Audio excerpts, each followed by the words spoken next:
Let me tell you guys, I was dreading this one, but not for the reasons you think.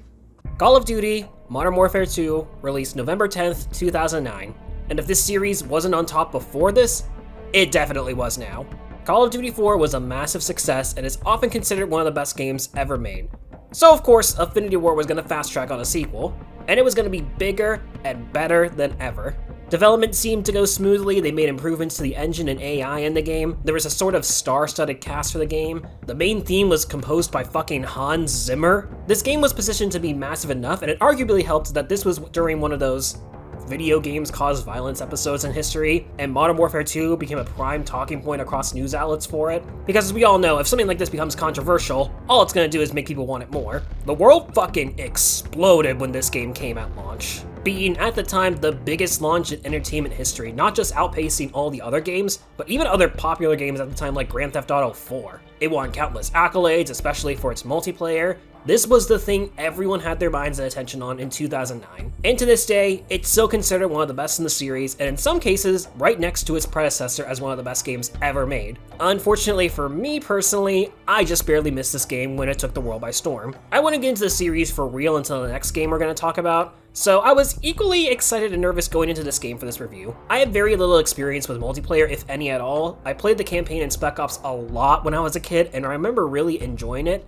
But at the same time, outside of the remaster from 2020, I haven't really touched this game since then. And of course, obviously talking about it in today's context, is it really worth going back to, and does it still hold up?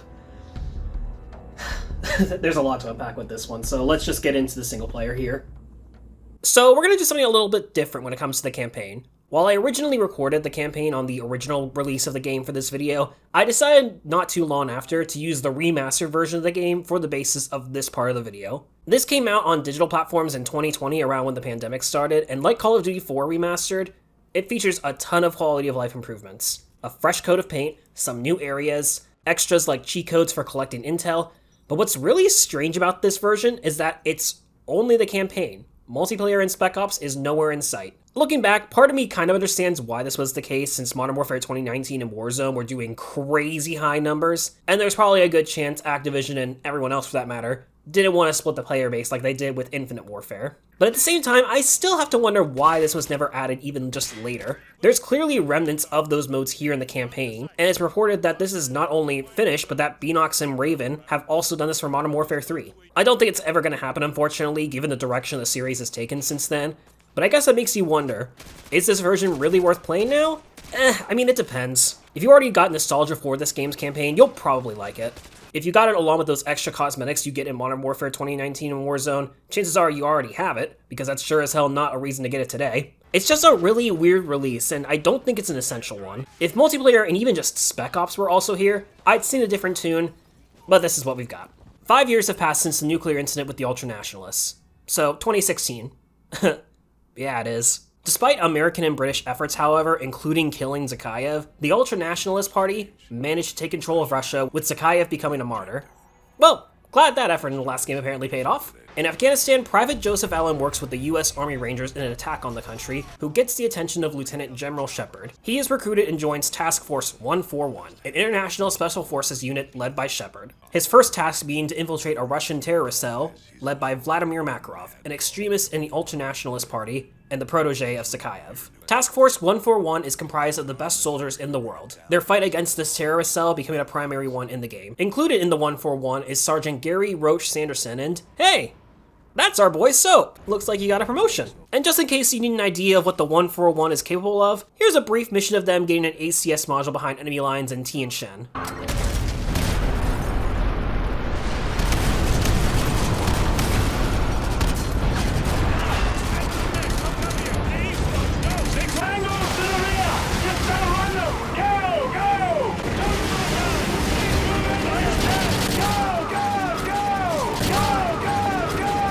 Okay, that was cool. Time to participate in a terrorist attack. Yeah, so right after this, we get some pretty extreme whiplash as Alan goes undercover with Makarov and enacts a mass shooting at a Moscow airport, with their only other instruction being no Russian. Towards the end of the massacre, however, Makarov reveals he knew Alan's identity all along, shoots him for dead, and leaves him for Russian forces to find. This implicates the United States' involvement in the massacre, which leads to Russia launching a surprise attack on the east coast of the United States thanks to the down ACS module from earlier that disabled their satellites. Well, glad we got that escalation that early on in the game. Task Force 141 then makes it their mission to not only clear the US's name of the attack, but bring Makarov to justice. They start this by heading to Rio to find Alejandro Rojas, the arms dealer that supplied the attack. He makes a break for it while Soap and this new character, Simon Ghost Riley, who wears a pretty cool mask, interrogate one of his right-hand men. Roach then goes to the entire favela with everyone in his ear telling him Rojas is getting away, only for his efforts to catch up and be for nothing when Soap manages to catch him anyways. Well, glad I went through the whole favela single-handedly for nothing. Meanwhile, Russia is deep in attacking the east coast of the United States, and you play as Private James Ramirez under the leadership of Sergeant Foley. Most of their time is spent essentially defending what they can of the United States, taking out Russian forces, buying time for civilian evacuations, etc. Things get more and more dire by the minute as Washington, D.C. becomes a war zone, and Ramirez and his crew are pushed to the brink after a helicopter crash. The 141 escapes Rio thanks to the help of Nikolai, and find out from Rojas that there's only one person Makarov hates more than anything. Someone known as Prisoner 627, who's being held in a gulag in Russia. The 141 joins the Americans in fighting to take the gulag and find the prisoner, who is revealed to be none other than... The fuck? Captain Price? What the hell is he doing here? How did he get here? Why is he here? Nope, shut up. Time to extract while the gulag blows up. Well, glad we got an explanation there. Price, now part of the 141, leads them to attacking a Russian nuclear submarine, but this time decides it's his turn to go to the nuclear option and launches a fucking nuke towards the United States. Except this time, it actually gets detonated in space, causing an EMP that destroys everything electronic in DC right before Ramirez and his crew bite the dust. This ends up giving them the advantage to keep pushing forward before finally retaking the White House and successfully beating the Russian attack. With the United States under control for now, the 141 splits up to find and expose Makarov for good. Soap and Price head to Afghanistan, while Roach and Ghost head to the Georgia-Russia border. Makarov is long gone from both places, but Roach and Ghost find a goldmine of information they can use in their fight against Makarov. The two barely manage to escape with Roach gravely injured during their attempt, and as the two extract with Shepard, uh-oh! That just happened. I'm sorry, that was too good to not say there. So, Roach and Ghost bite the dust, with Soap and Price barely managing to escape Afghanistan.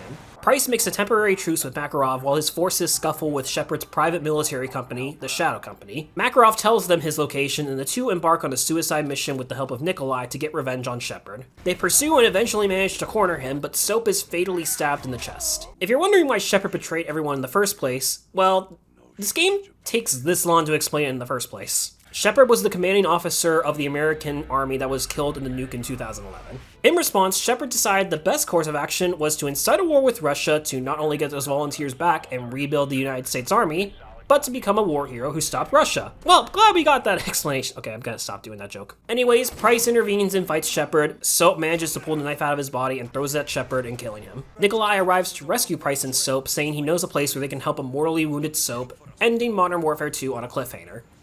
Except for this brief mission where you visit a museum and, oh hey, what does this button do? Oh god, oh shit, oh fuck! And that's Modern Warfare 2. Well, glad we got, okay, let's just get into the nitty gritty here. Obviously, Modern Warfare 2 is not concerned with telling a more grounded, involved story this time like the last game. The campaign is all style and absolutely no substance. While Call of Duty 4 took its time to have a more realistic, modern approach, Modern Warfare 2 is just straight up an over-the-top action movie. And I know I'm gonna get some heat for this, but a not so great one at that. This is definitely my least favorite campaign of the original trilogy. And that's not to say it's really a bad single player. Like the last game, when the spectacle is happening, it's really, really cool. But that's all this game is. Nothing but spectacle. Modern Warfare 2 is constantly on rails. Instead of a more steady approach of the last game, it's nothing but go! There is absolutely no more room for substance. The last game tried begging moral questions about the nature of Modern Warfare. This game doesn't even try. And I will give them credit, at least they decided, fuck it, and went all out with this style this time instead. But what we have left is a campaign that feels really sterile, if I can put it one way. First up, the gameplay. This is totally brainless. There's a massive over-reliance on the game letting the set pieces carry it to mask this, but there's no question about it. Most of the game has you running through the same kind of linear and somewhat non-linear areas like Call of Duty 4. Now there are some highlights here and there. Cliffhanger is a fantastic mission with a fantastic stealth on the stealth approach. But instead of it being a gradual build-up like, say, something like All Gillied Up, the mission ends in a bombastic way with Soap and Roach single-handedly blowing up the airfield and making a getaway on snowmobiles. It looks cool and sick as hell, but I won't lie, from a gameplay standpoint, it gets stale. And it's probably the best way I can describe the gameplay of Modern Warfare 2's campaign. It's cool, but stale. There's no level of variety in the missions like Call of Duty 4 had, and the moments it does have, such as when you get to control a Predator missile, for example, are very few and far between. It's less about having you participate in warfare and more about having you go balls to the walls nuts as the game's action hero. There's no variety of objectives, there's no variety of gameplay, it's just go, go, go for the entire game and it never slows down. And sometimes this works against the game. I'm looking at you, Takedown. Good God, what a horrible taste to leave so early on in the game. This level, I think, collects a lot of the single player's issues. The game throws an entire army's worth of cartel to fight and they pop out everywhere. In front of you, around you, below you, above you, there is never a point where you truly feel like you can breathe. The game expects that you'll be the action hero and take out this entire cartel by yourself, and yeah, you kinda do that. But holy hell, dude, does it get extremely overwhelming. All this gunfire, all this noise happening around you, and all the while, Soap and Ghost will not shut up and keep telling you to catch up to Rojas or where his current location is. It feels like a race against the clock because they're constantly bombarding you with where he is and that you need to catch up, but it doesn't matter. You can take as long as you need because A, there's no time limit despite what the game is throwing at you, B, you'll have to take your time anyways with how much shit the level throws at you here, and C, it doesn't matter because you don't even catch Rojas at the end. Soap does. And yeah, it looks kind of cool, but Jesus, you made me go through all of that and I didn't even need to be here? Soap would have handled it just fine. Why make the player deal with all that sensory overload just to reach the top and find out you wasted your time? I could forgive this more if the story was good, but that's the thing, it really isn't. Characters are so one-dimensional in this game besides Soap and Price. Price because he still has that same background from the last game, and Soap, well, okay, I stand to be corrected. He's fine enough in this game, but he only sticks out because, well, you played the entire last game as him. Alan, Ramirez, and Roach are all silent protagonists, so we learn nothing about them. And Ghost's only trait is that he has a cool mask. This game is so distracted by making everything look cool that it forgets to give these characters any, well, character. And I know that's kind of a me thing, because if you've noticed by now, I tend to really enjoy more character-driven narratives when it comes to stories and media, but that still doesn't really change the fact that these characters are very one-note. And then there's the narrative itself. There's no room for any kind of nuance, and I wouldn't really care about that and would bask in all of its action movie buffoonery if it wasn't so damn contrived. First up, no Russian. Let's talk about that. This mission caused a shit ton of controversy back then because of the shock value of it. Everyone was talking about how disturbing and fucked up it was to have a mission like this in any game, and it was the first time Call of Duty found itself in hot water with the public. News outlets were reporting on the disgusting nature of the level, which both added fuel to the video games cause violence fire, as well as just, again, let's be real, getting more hype and attention on a game that already had a lot of hype and attention. This entire controversy is another topic that, frankly, I don't feel like going into here. I'd like to think most reasonable people have the media literacy to know that games like this aren't the root cause of violence in this country or anywhere else, but I'm just gonna leave it at that. I'm not gonna stand on a soapbox and preach it. This is a Modern Warfare 2 review. And all the while, with this controversy happening, you have people in Infinity Ward insisting they didn't want to make a level like this if it didn't benefit the narrative. They didn't want this to only be shock value. Yeah, guess what? It's just shock value. Shock value that clearly worked because, again, look at how big this game was. And in context to the game's own story and world it's set up, it doesn't even really make sense, even with the more action-oriented approach instead of a grounded one. It has always bothered me since I first played this game that Russia's first and immediate response to this attack and finding Alan's body was to launch a surprise attack in record time. How did Russia get all of those resources so quickly? Why is the US's infrastructure so fragile that it only took one ACS module for them to turn off their entire defense system to launch said attack? Why did they attack from the East Coast where they clearly passed above all of Europe in order to reach it? Well, the answers to all of that are simple. So we can have the Russians attack the White House. I really think the team got way too excited about the idea of a superpower country attacking the United States in this game, because that's the only other reason no Russian exists.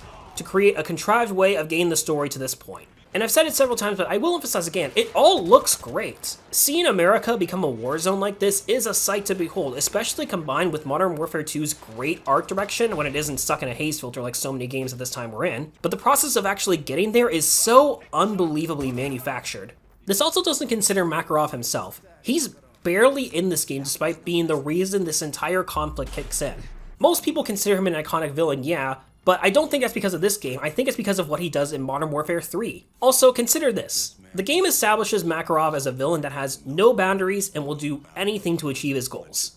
Was Russia not aware of Makarov's existence? Was there not a single survivor of the airport massacre that would have recognized, oh yeah, this massive terrorist in the world was there too, and maybe they investigated it a little bit further? I guess it's not entirely far-fetched given what Russia has been dealing with in the real world for the past few years, but again, even if they decided to use this as an excuse to attack the United States instead of Makarov, who is a very clear and present threat the whole world knows about by this point, you cannot tell me they would mobilize this quickly. This whole campaign happens within a fucking week. Then there's Shepard, and I'll give the game this, having him as a twist villain is a really cool concept, and yeah, it was really unexpected when I first played this campaign, all the way back then. Having the Americans in any capacity be the twist villains is such an awesome idea. In execution though, it kinda sucks in retrospective. So it's implied that everything in the game was going according to Shepard's plan. He apparently sold out Alan to Makarov, which leads to the war happening, which leads to him getting a blank check to hunt Makarov, which leads to him getting Roach and Ghost the DSM that has proof of his betrayal, which leads to his failed attempts to also kill Soap and Price. What exactly is Shepard's game plan here? Was it to get more volunteers from the military after the nuke incident 5 years ago? Does he want to become a war hero for just his own ego? Did he really go through these lengths to start World War III with Russia just so he could be seen as the hero, and everything just so happened to go his way right up until Soap and Price intervened because they happened to survive and Price boasted that he never trusted Shepard? No, I call bullshit. Maybe if this was Call of Duty 4, I argue there's some kind of social commentary going on here, like maybe this is just one big critique of the American military-industrial complex or something, but no. There's no nuance left here. So in retrospective, it makes Shepard's portrayal contrived as hell because they didn't want to entirely focus on Makarov until the next game. Also, why would Makarov even be working with Shepard in the first place knowing he'd be hunted down? What exactly is his game plan here besides that he hates Americans? But he still cooperates enough with Shepard to single out Alan? That information couldn't have been anonymous. Makarov knows where Shepard is hiding at the end of the game and relays that to Price. So let's break down the grand plan here, at least from how I understand it. Makarov leads a terrorist organization and is an extremist in the Ultranationalist Party. Makarov hates the Americans. Shepard led the 30,000 soldiers that died to al-Assad's nuke. Shepard wants revenge against the Russians. He recruits Alan into 141 and has him go undercover in Makarov's cell.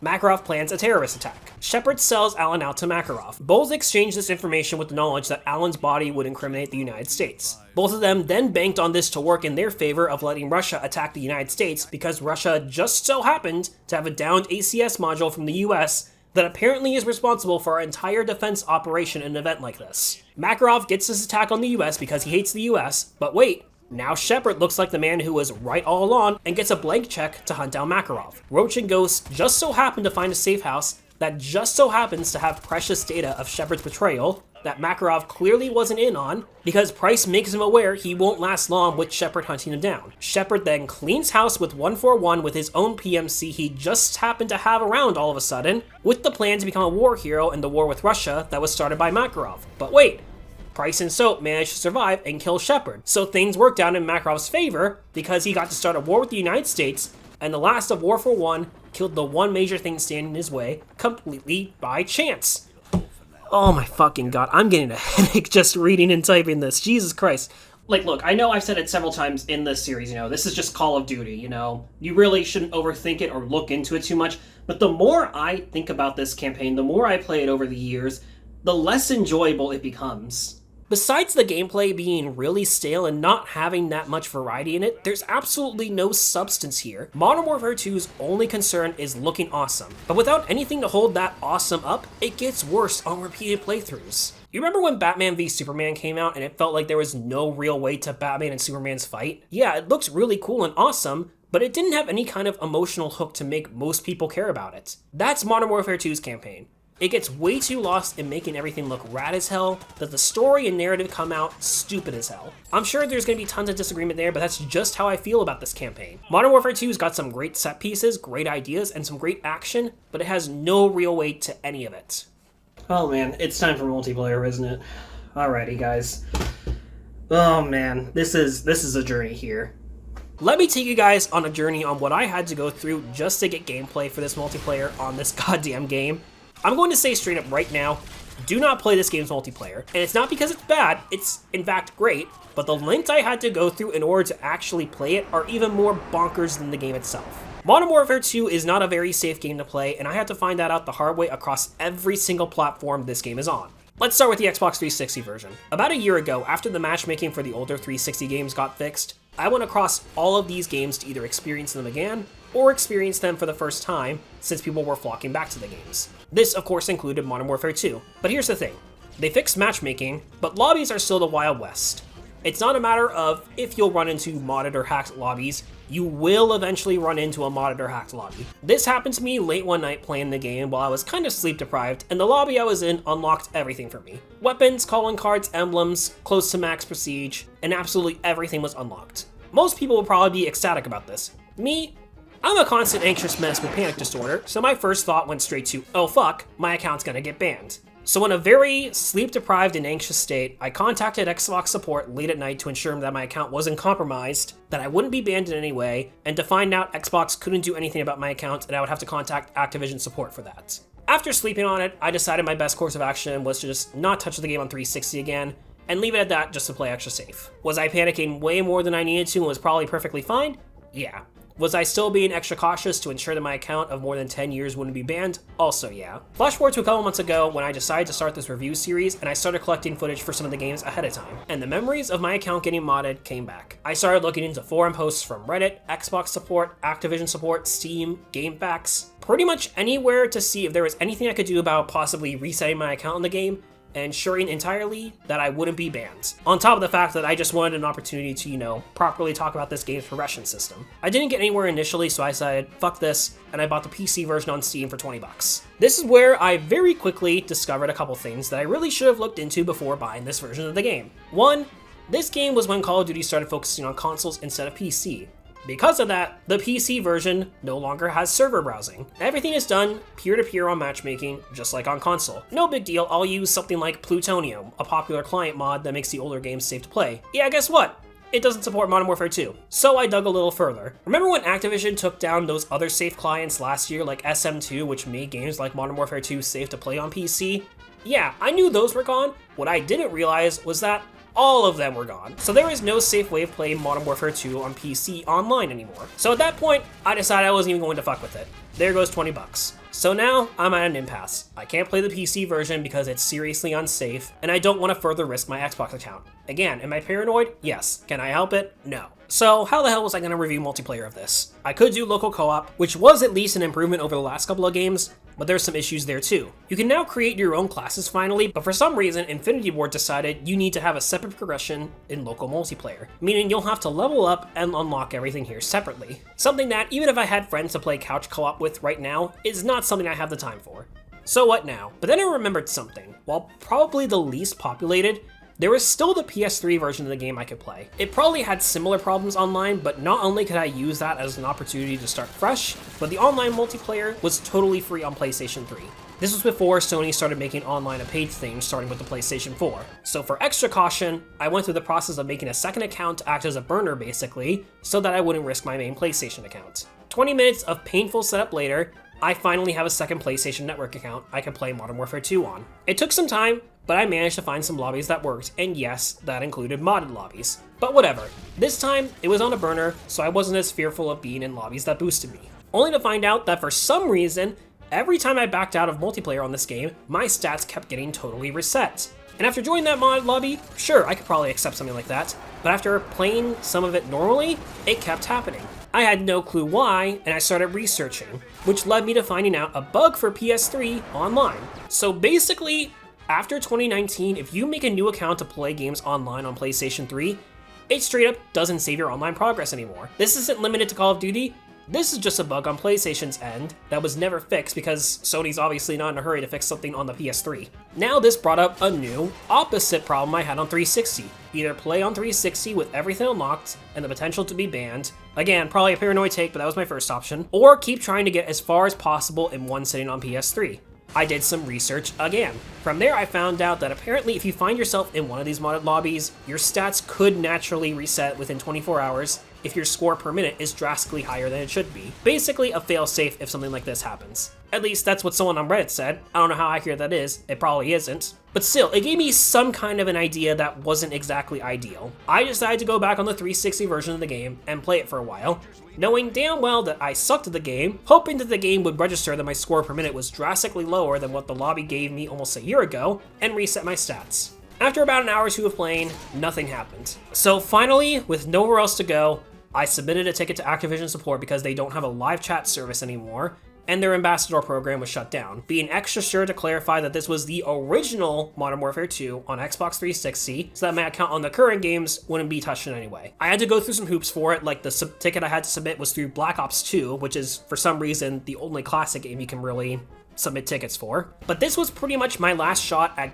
getting anywhere with this game, especially knowing that Xbox is likely trying to prepare in some way to bring this game to Game Pass eventually. In the meantime, I tried playing what I could on PS3 while I waited on a response from Activision. This could go either way. I've had to submit a ticket twice to Activision support before. Either way, I was expecting to get either nowhere or miraculously, someone is able to reset my rank on the 360 version game. Until the same thing happened on PS3. And after restarting my console, my gameplay percentage was over 1000%, but my rank still reset. Again. And it was at this point when I found out about that online bug I mentioned earlier. At this point, I was exhausted, cut my losses, I closed the ticket I submitted, and I finally gave up. I got what I needed for this video.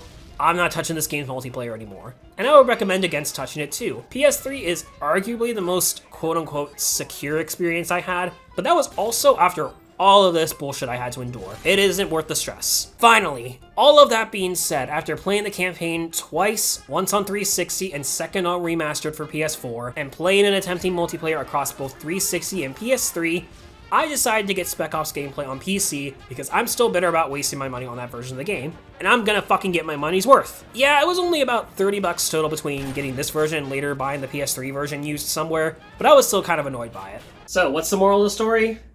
I don't know. I have mental illness. Okay, but without all that out of the fucking way, let's get straight into the actual multiplayer now.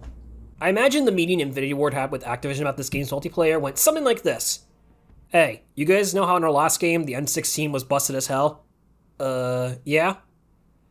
Okay, but what if we made the whole game like that, lol? Brilliant! So the setup of multiplayer is not that much different. We got the same creative class system, we got the same challenge structure for weapons and whatnot, we have the same prestige grind that I still think is really dumb. There's only a handful of new innovations here. First, perks now have pro versions. By completing specific challenges attached to a perk, you can unlock the pro version of that perk, which gives you an additional benefit. For example, unlocking the pro sleight of hand perk will let you reload faster and aim down sights faster. Cold-blooded keeps you off the radar, but the pro version will also hide your nameplate from enemy players. Ninja will protect you from things like heartbeat sensors, but the pro version also lowers your footstep volume. Second, there's new class options altogether. Instead of just a frag grenade, you can now choose to carry other lethals like Semtex or C4. Each class also has a death streak, a perk you get if you're just dying a lot and need to get back on your feet. This includes Copycat, which lets you copy another player's class, Painkiller, which essentially acts as Juggernog for 10 seconds, Martyrdom, which drops a live grenade on death, and Last Stand? The fuck? Now it's a perk and a death streak? For Christ's sake, how did they not get the memo on how annoying this was? Now there's 2 of them? Second, the kill streak system has seen significant improvements. You no longer have the same 3. Instead, you get to choose from a selection of 15 that all range in effectiveness and how many kills you have to string. In addition to the old ones, this includes, but is not limited to, counter UAVs, predator missiles, precision airstrikes, an AC-130 gunship, a sentry gun, a care package that gives you a random streak, an EMP blast, and finally a fucking nuclear missile that ends the game if you get a whopping 25 kills in one life. So generally speaking, a lot more to play around with, and a lot more that encourages mixing and matching playstyles, just like the last 2 games. Not only does the game encourage you to make your own setups and expand on those now with unlocking better perks, better attachment options, and more weapons altogether, but you get to mix and match with the very thing that rewards you for playing the game and staying alive as long as possible. Some things are better than others, but I'll tell you right now, outside of some outliers here and there, you'd have no problem playing around with anything here. Modern Warfare 2's got a design philosophy. If everything's overpowered, then nothing is. This game's multiplayer is balls to the walls insane. The marketing and the team working on the game made it clear that they wanted players to feel like a superhero no matter what. And yeah, they sure as hell accomplished that. Even just getting some kill chains to earn something as simple as a goddamn UAV in this game can be adrenaline pumping. because of how fast-paced this game is. It's constantly in your face, and it fits right in with the campaign's entire go! Anything and almost everything you can build can be a killing machine. Grenade launchers are stupid busted enough, but you want more of that bang? Get the one-man army perk so you can immediately switch to another class and pull out another grenade launcher. Run around the entire map with this and a Kimbo Model 1887 because shotguns are now a secondary option in this game. Whip out a classic like the UMP-45 or the ACR to absolutely shred anything that comes in your way. Adding on to this, kill streaks not only stack, but they chain as well. Call in a chopper gunner on a small map, and you'll easily get that nuke at the end of the game. Get immediately gunned down by a sentry gun that's strategically placed on the map, only for the sheer power of your left hook with a kitchen knife being enough to take it out instead of an entire magazine of a machine gun. Throw down with the intervention, the game's only bolt-action sniper rifle for those sick clips. For better and for worse, there's never a dull moment in Modern Warfare 2, and sometimes it can get incredibly overwhelming. There is so much shit that can kill you in an instant. Adding to all of this adrenaline too is the general sound design. Guns are loud and hit hard, guitar riffs will blare every time you complete a challenge or level up, everything explodes around you when someone calls in an airstrike, it never lets up. Maps across the board are also really great, which definitely helps. There are a couple stinkers here, like Wasteland isn't that great, Underpass is a little too dreary, and Estate and Derail are comically big, and just a complete antithesis to this game's design.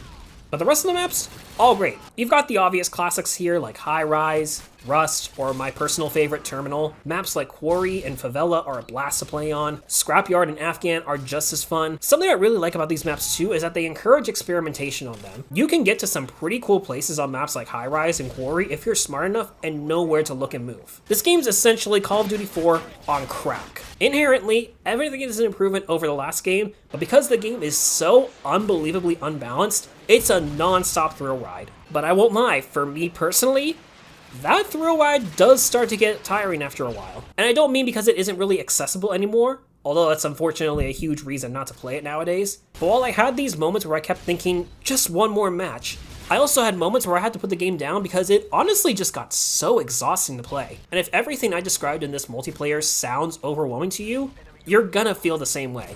Unfortunately, as I've said before though, that doesn't really matter much nowadays since the game is quite literally unsafe to play nowadays, especially on PC. And it's mainly because of that I cannot recommend playing this game's multiplayer. There's just too many issues here right now to bother. Maybe if another team eventually comes out with a safe PC client again like SM2 before it was taken down, or if Xbox decides to get on putting it on Game Pass and finally does something about the security of the game, maybe I give it more of a shot. But even then, in today's context, I still don't think you're missing much. Hold on.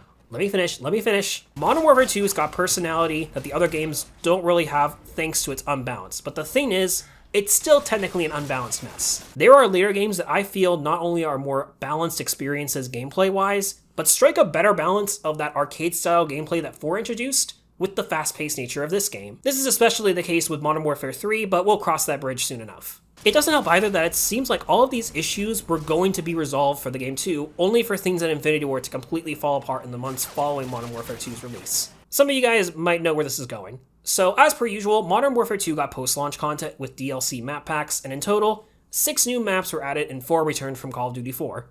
I will mention real quick, unless you're morbidly curious, I really wouldn't recommend getting these for the reasons I mentioned before. Unless you're really curious and want to play them locally, it just isn't worth the online risk. But it was clear, Modern Warfare 2 was supposed to get more support considering we only got 2 of these after launch. So, I'll summarize this the best I can. 2007-ish, COD 4 releases. Vince Zampella and Jason West begin negotiating with Activision on what next. They agree on Modern Warfare 2 with some stipulations. The two get bonuses and complete creative control. But Activision says, okay, but if we fire you, then we get to own the Call of Duty IP entirely. That goes exactly how you would expect. Activision finds a reason to fire the two, forfeits their bonuses, and takes control of the IP in early 2010. So not only were they gone, but a lot of Infinity Ward staff left as well in protest, and they went on to form Respawn Entertainment, going back and working with EA. That also works as well as you would expect, but that's another game for another time. The duo went back and forth with lawsuits against Activision over the next several years, which grew larger as more staff at Infinity Ward joined West and Zampella. Eventually, everything was settled in May 2012 for undisclosed amounts, but you can kind of see how having the two heads of the studio and having more people leave after their firing would affect the post-launch for Modern Warfare 2. This reportedly also included a patch that would have fixed a lot of multiplayer's balancing problems, but as far as I know, That's just speculation. This will have more of an effect on Modern Warfare 3 when we talk about that game, but I felt like it was worth mentioning and summarizing now since it does affect this game a lot as well. All of that just to tell you not to play the multiplayer either, jeez.